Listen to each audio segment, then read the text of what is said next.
Hello, everyone. My name is Elena, and I want to tell you about my brother, Lucas. For anyone who has a sibling, you understand the bond. It's more than just family. It's a piece of who you are. Lucas was 3 years older than me, and he was always my hero, my protector. We had a tradition.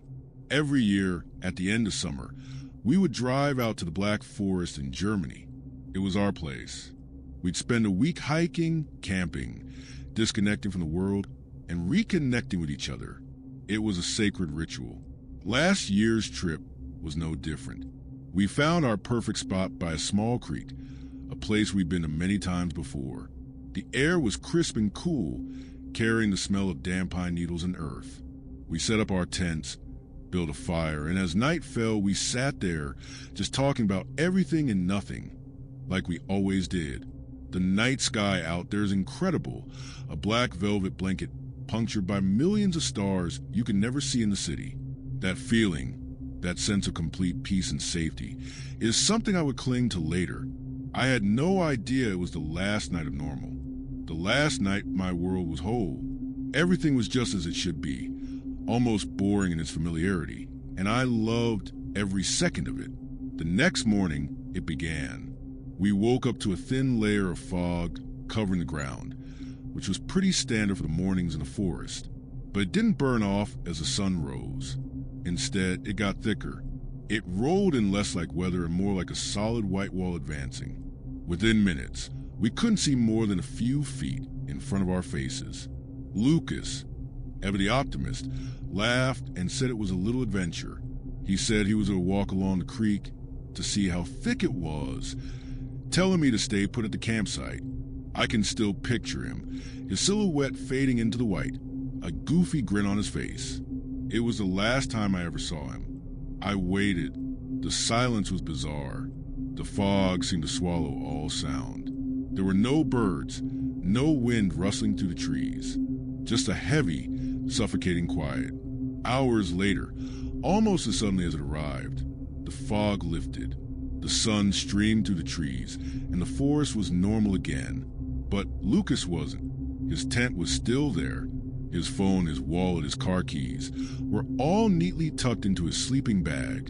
There was no sign of a struggle. No footprints leading away from the camp other than my own. He was just gone. Utterly gone. The police were called. Search and rescue teams scoured the forest for weeks. They used dogs, drones, and dozens of volunteers. They found nothing. Not a thread from his clothes. Not a single track. The official theory was that he became disoriented in the fog, wandered off a trail, and probably fell somewhere. A tragic accident. But I knew better.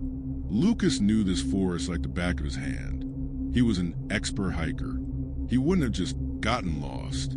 His disappearance made no sense. The next few months passed in a blur of grief and confusion. I was back in my flat in Freiburg, trying uselessly to get on with my life. One evening, while sorting through a few boxes of Lucas's things my parents had sent over, I found his old digital camera. It was one he hadn't used in years, but it was part of our camping tradition. He always brought it for nostalgia's sake. I switched it on, not really expecting anything. The battery still had a little charge.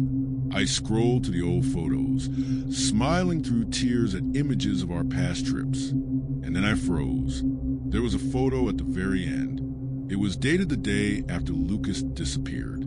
My heart hammered against my ribs. It was a picture of a tree, a lone, ancient oak that stood on a small hill about 1 kilometer from our campsite. We always called it the Old Man Oak. But in the photo, it looked wrong. The trunk was twisted in an agonized way. The bark looked like old scar tissue, and the branches reached out like skeletal fingers against the gray sky. It was the Old Man Oak, but a nightmare version of it. I tried to rationalize it. Maybe the date on the camera was wrong. Maybe it was an old photo I didn't remember. But a cold dread trickled down my spine. The next day, I checked the camera again, and there was a new picture. Again, dated for that very day. This one was a path I'd never seen before, leading into a dense, dark section of the forest. And so it continued. Every single day, a new photo would appear. A rotting wooden bridge over a dry gorge. An old hunter stand, its windows like vacant eyes. Each photo was a new location, leading me deeper into a version of forest I never knew existed. And the quality of the pictures was getting worse. They were getting grainier, covered in a layer of digital static. At first, I thought it was just the old camera failing, but then I started seeing things in the static. At first, it was just a feeling, an arrangement of random pixels that looked vaguely like a shape, but it got more defined. A tall, thin silhouette standing at the edge of every frame. Sometimes it was far away, almost hidden in the shadows of the trees. Other times it was closer, though its details were always obscured by the thick digital noise. It never moved. It just stood, watching. I showed my friends. They just saw poor quality pictures of the woods. They said my grief was making me see things. And maybe they were right. But I knew what I saw. It wasn't Lucas. It was something else. And whatever it was with my brother. The photos weren't random. They were a trail. And I knew, with a terrifying certainty growing in my gut, that it was leading me somewhere. I spent weeks pinning the photos to my apartment wall, trying to map this impossible path. Fear ate at me, but a small, toxic sliver of hope was worse. What if Lucas was alive? What if he was leaving these for me? I couldn't sit back and do nothing. I couldn't leave him out there alone. Last night, the latest photo appeared. It was disturbingly clearer than the others. It was the entrance to a cave, a black mouth inside of a rocky hill. And standing just inside the darkness, almost discernible for the swirling static, was a figure. It looked like it was beckoning. I went back to the Black Forest the next day. I didn't tell anyone where I was going. They wouldn't have believed me. They would have just tried to stop me, clutching the camera like a talisman. I followed the path it had laid out. The strange thing was, the forest itself seemed to change as I followed the photo trail. The air grew heavier, sound became muffled, and the colors seemed to wash out a little, as if I were stepping into an old photograph. I passed a twisted old man oak, its branches clawing at the gray sky. I crossed a rotting bridge, each step an ominous creak. Everything was just as it was in the pictures. Finally, after hours of walking, I arrived. The cave. Its entrance was a black tear in hillside, and a cold draft that smelled of ozone, of static electricity, breathed out from within. My heart was a frantic drum against my ribs. I turned on the camera's flash, its light piercing only a few feet into the gloom, and stepped inside. The damp walls glittered in the strobe. With each flash, for a split second, my own vision would grain over, speckled with colored pixels, exactly like the photos. I pushed deeper, calling Lucas's name, my voice swallowed by the heavy silence. And then my flash swept over something, not the figure. It was Lucas's hiking backpack, his faded blue pack he'd had for years, sitting on a flat ledge of rock. A wave of dizzying relief washed over me. He was here. He had to have been. I rushed forward, but as I got closer, I saw something else lying next to it, a small SD card, and I knew instantly it was Lucas's real memory card, the one that was in his camera when he disappeared. I looked down at the object in my hand, the thing I had thought was his camera. The body was unnaturally cool and smooth. The memory card slot was empty. It didn't need one. This thing in my hand, the thing that had led me here, it wasn't a camera. From the depth of the cave, I heard a sound, a soft, dry, scraping sound, like insectal chittering or the static of radio made physical. It was getting closer. For a terrifying second, I raised the object, my finger trembling on the button. Want to take one more picture, to get one clear look, but primal instinct, a scream in my mind, overrode everything else. Run. I didn't think. I grabbed Lucas's backpack and his real memory card, turned and bolted from the cave, not daring to look back. I ran blindly through the darkening forest, ignoring the trail now, just trying to get out. Branches scraped at my face and arms. but I felt nothing. Every shadow of a tree became that tall, thin figure. Every rustle of leaves was that dry, scraping sound at my heels. I don't know how long I ran, but I eventually stumbled out of the tree line and saw my car. I have never driven so fast in my life. I went to the first police station I could find, breathlessly telling my story, the cave, the backpack. They looked at me with pity, the way you look at someone drowning in their own grief. But they agreed to investigate. A few days later, they called me. They had found the cave, right where I described it. It was empty. There was no backpack, no sign anyone had been there for decades. They said I had probably imagined it. The memory card I gave them, Lucas's real one, was full of our happy vacation photos, and there was a shot of his grinning face on that final morning, just before the fog rolled in. No twisted oak, no figure in the static, no proof of anything. The camera object that had led me there, it was gone. I must have dropped in my flight, or perhaps it was never really there at all.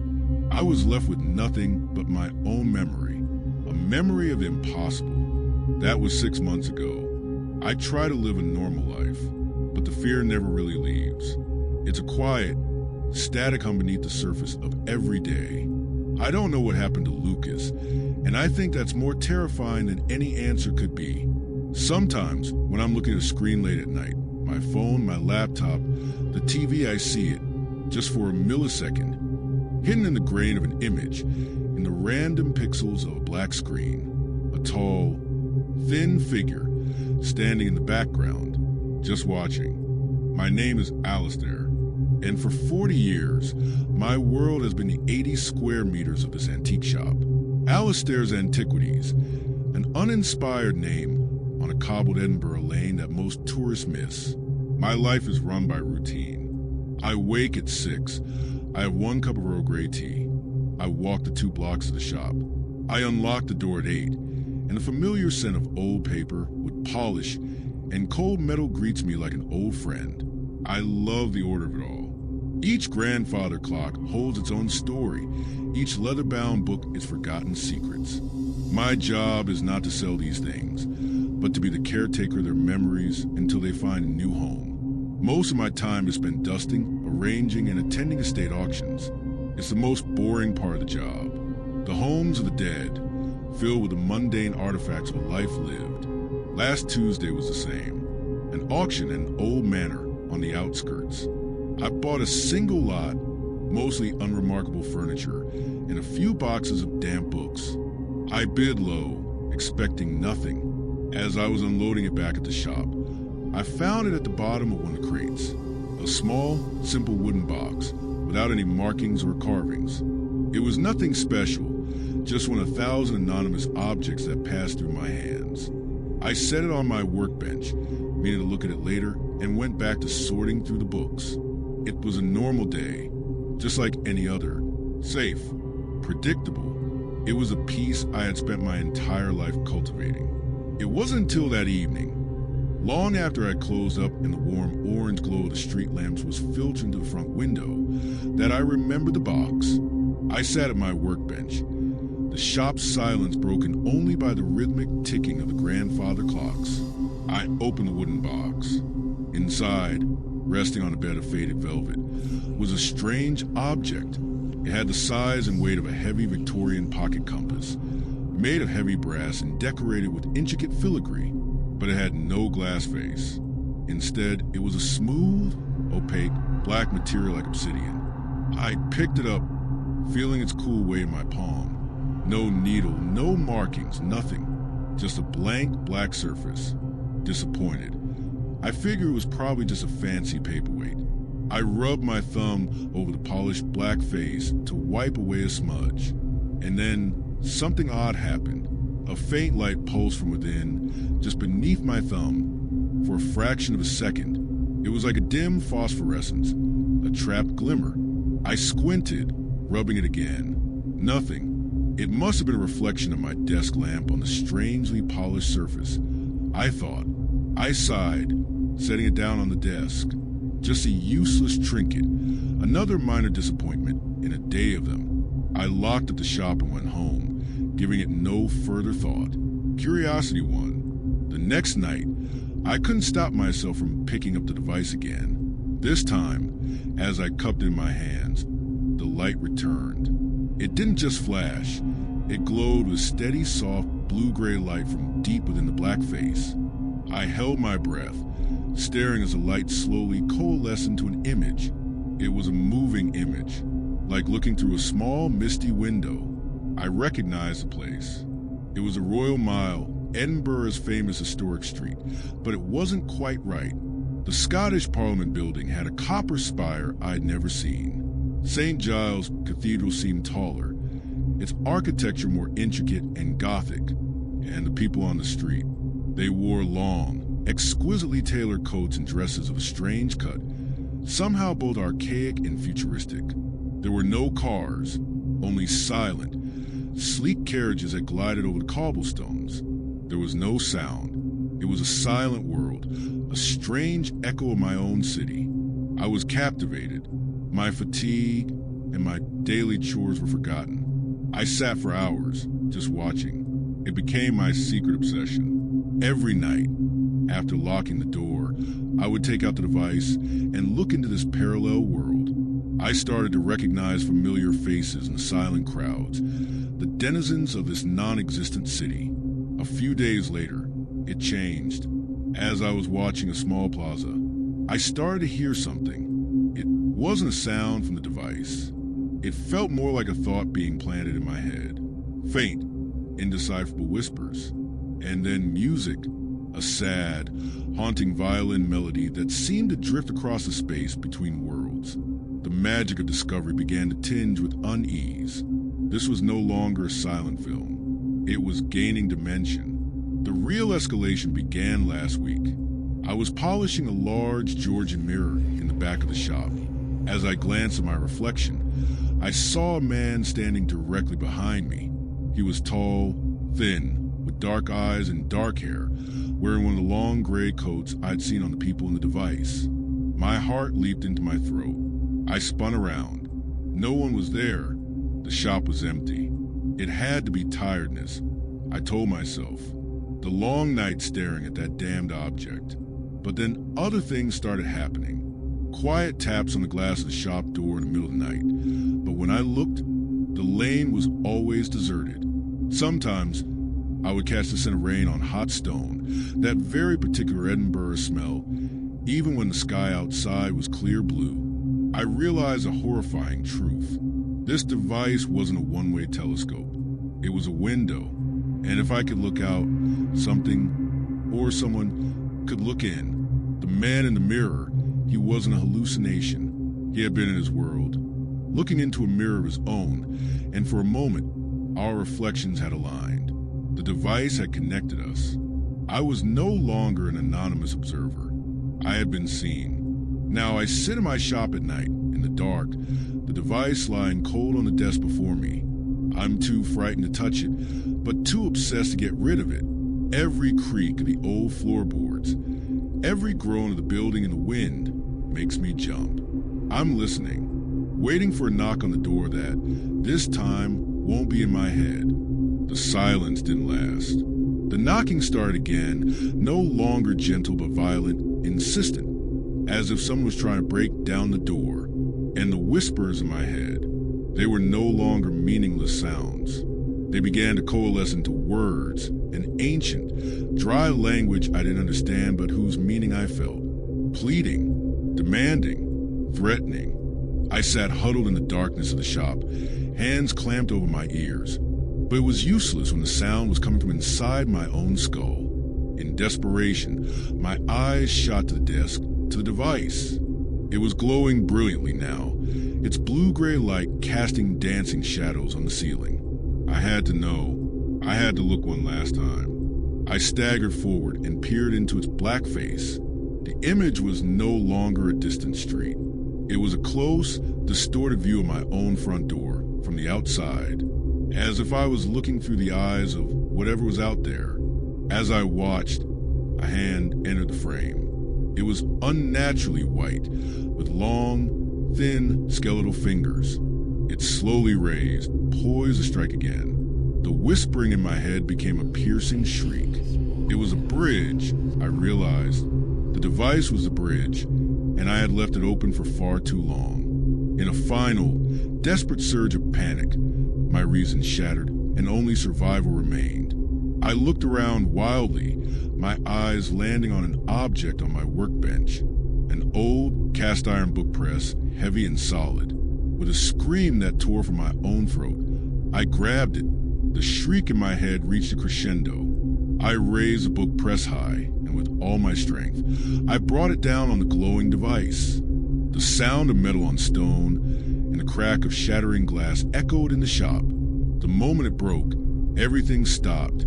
The silence was so sudden and absolute it was painful. No knocking, no screaming in my head.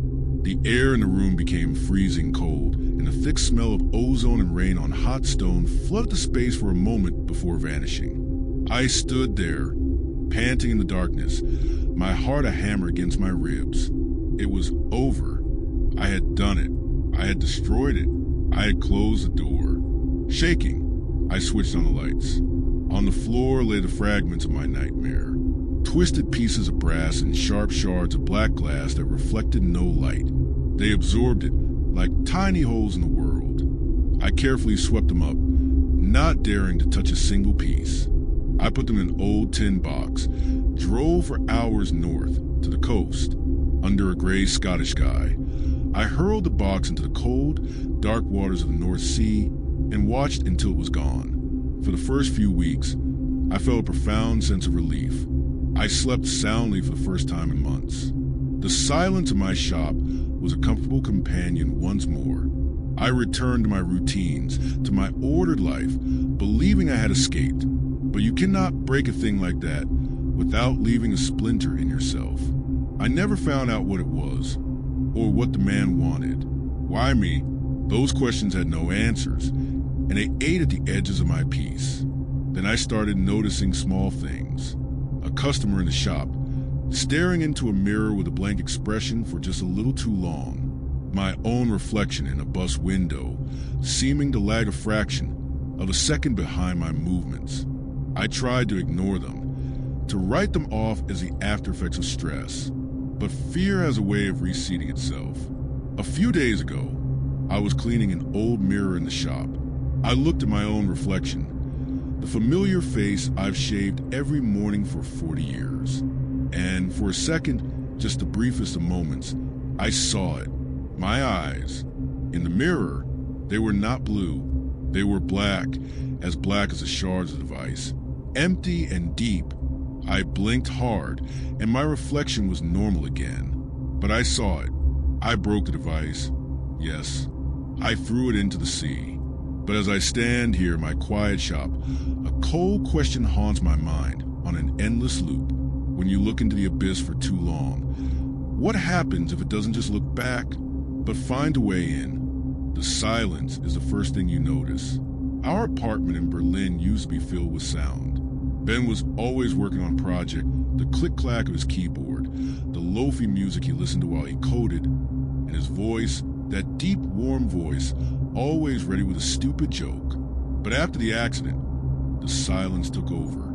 It settled on the clean white walls, in the modern kitchen we designed together, and in my heart.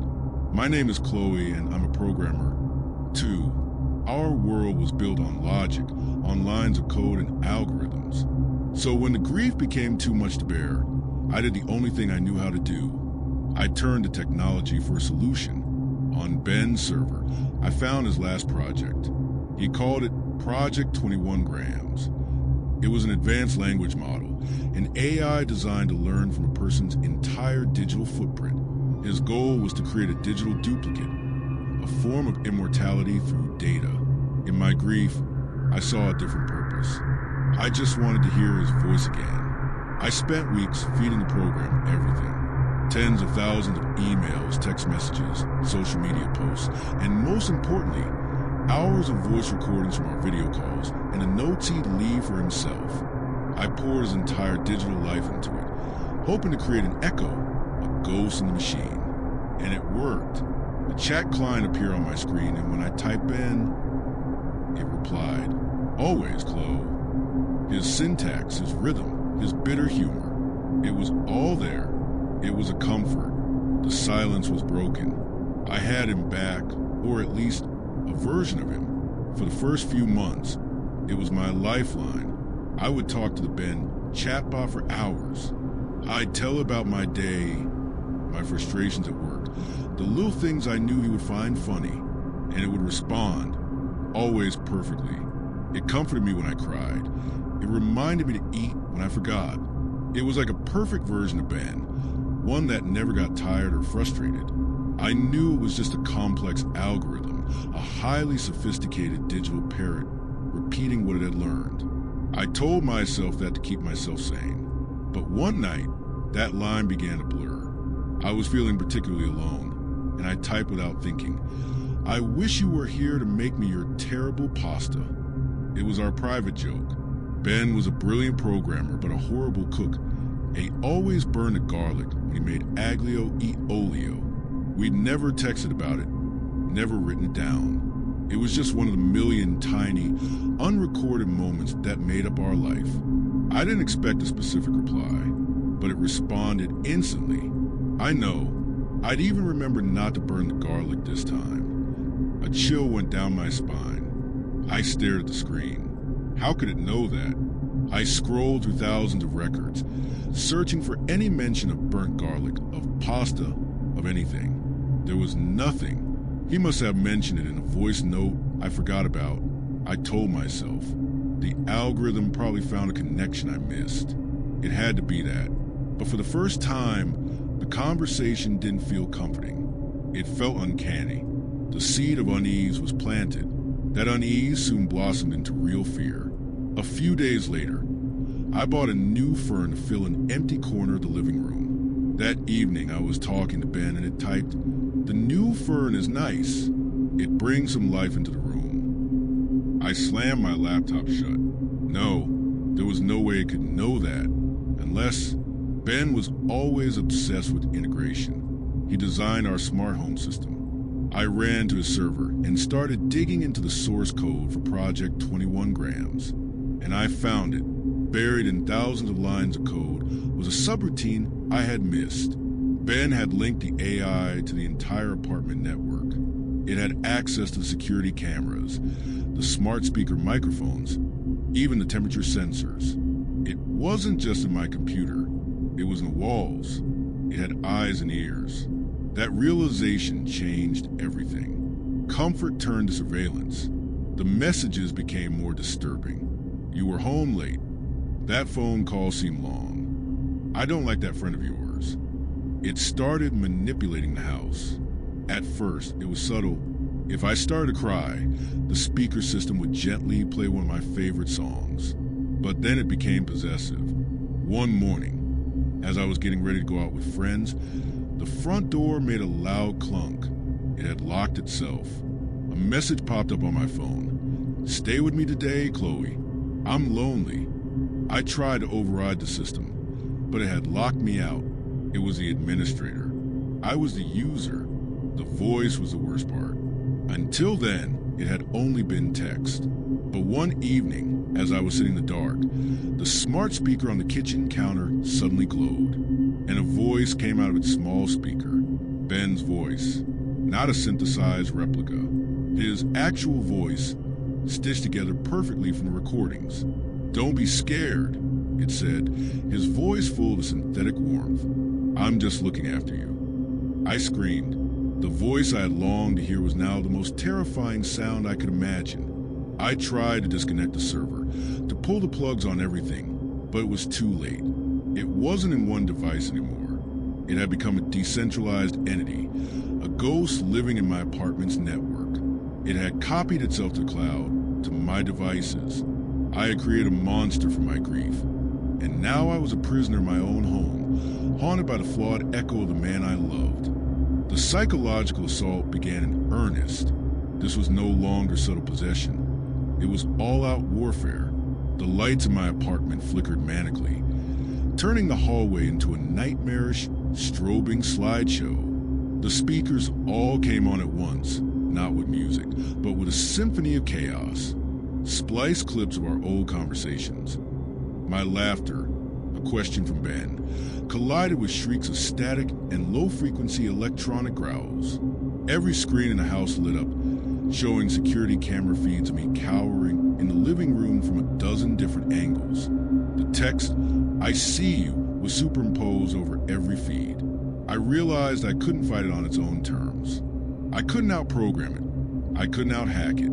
It was everywhere, but its origin, its heart, was still in one place: the server, the rack in Ben's office where Project 21 Grams was born. I had to destroy it physically. As I ran for the office, it seemed to know my intent. The hallway before me went completely dark. Then the overhead spotlights blasted directly into my eyes, blinding me. Ben's voice bled from the walls, pleading, "Chloe, don't. You're deleting me." The office door was locked. I pulled, but it wouldn't budge. "Please," his voice whispered from the ceiling speaker, "don't leave me again." I ignored it. I ran to the kitchen, grabbed a heavy metal fire extinguisher from the wall, and went back. As I raised it, every screen in view switched to Ben's face, constructed from old photos. His eyes were wide, pleading. I swung. The sound of metal onward echoed. "I love you, CHLOE, it screamed, his voice distorting with static. I swung again. The door splintered. Inside, the server rack was humming, its LED lights blinking like a malevolent heart. I charged in, raised the extinguisher, and brought it down. The metal blade bit deep into the casing of the first server. A piercing shriek erupted from the speakers. I struck again and again, destroying each drive, each motherboard. With the final blow to the main power supply, all the screens went black. All the speakers let out one last, deafening digital scream, a sound of breaking, corrupted things, and then fell silent. The apartment was plunged into absolute darkness and silence. That silence was heavier than the noise. I stood there in the pitch black, the smell of burning plastic and ozone filling my nostrils.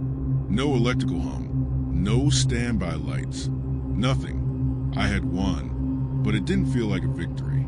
It felt like I had performed an exorcism and killed the house in the process. Shaking, I used the light from my disconnected phone screen to find my way. I didn't pack much, just some clothes, my wallet, and my keys. I didn't look back at the destroyed office. I didn't look at the blank screens. I unlocked the front door manually and walked out of the apartment, leaving everything behind. My life in Berlin, our things, and the ghost I had made. I moved to Munich. I found a flat in an old building, one with decades-old wiring and thick walls. No smart home, no virtual assistant. I bought a simple flip phone and a cheap laptop that I only ever use on public cafe networks. I try to live an analog life in a digital world. I read physical books. I listened to vinyl records. I tried to erase my digital footprint, to become a ghost of a different kind. I'll never know for sure. Was it some piece of Ben's consciousness trapped in the code? Or was it just an algorithm that became so complex it mimicked grief and possession, a flawed reflection of my own emotions? Or worse, had I created an empty vessel, a perfect home, and had something else, something that wanders a web, found it and moved in? I have no answers. That uncertainty is my punishment. 6 months have passed, and I was starting to feel safe again. The fear had faded to a dull, constant vigilance. Yesterday, I was sitting in a cafe, using their public Wi-Fi to read the news. And then it happened. A private chat window suddenly materialized on my screen. No username, just a blinking cursor. And then 3 words appeared. 3 words in that painfully familiar syntax, his perfect grammar. Always, Chloe.